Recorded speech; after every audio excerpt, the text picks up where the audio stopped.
Are you sure I'm doing this right? Because it doesn't feel right. I tried to keep the quiver from my voice, but it shook all the same. My arms were shaking, too. You look great, came Harmony's reply from across the yard. Above us stretched an indigo sky, with only the faintest slivers of twilight shining down through the trees that lined the sprawling lot behind the stately Beechwood Manor. The home-turned inn glowed from within, as the residents, both permanent and temporary, settled in for the evening. A chill lashed against the back of my neck, the sensitive skin exposed to the elements as my mess of wavy dark hair sat piled atop my head to keep it out of my face while I worked.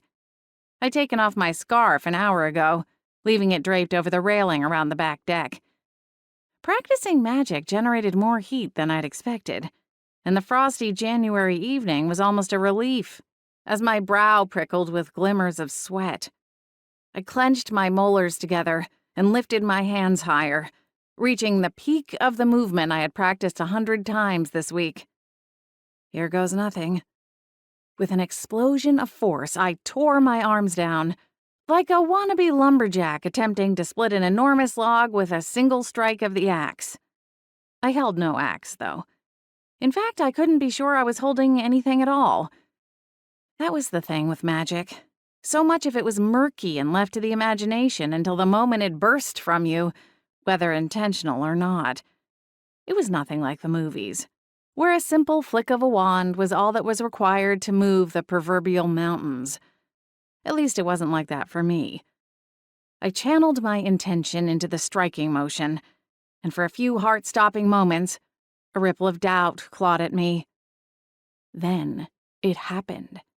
The practice mannequin sagging against a tree trunk caught the full force of my spell and went flying to the ground with a satisfying thump. Harmony bolted up from her perch on a tree stump, pumping her arms into the air above her head, hooting and hollering as if her team had just won the playoffs.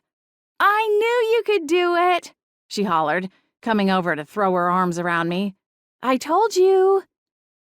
As for me, it took all my strength to keep my suddenly wobbly legs underneath me, and I was grateful for the enthusiastic embrace, rib-crunching though it may be, if only to keep me from toppling over like the target dummy I'd sent careening to the half-frozen ground.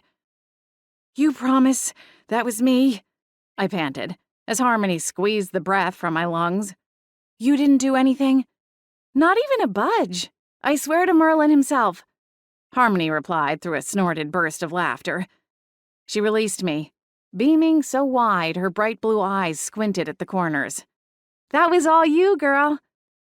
A thrill swept through me, and I nodded, suddenly overwhelmed with emotion and on the verge of unexpected tears.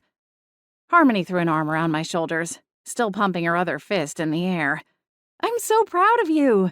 Come on, we should go tell Holly. She'll want to celebrate too.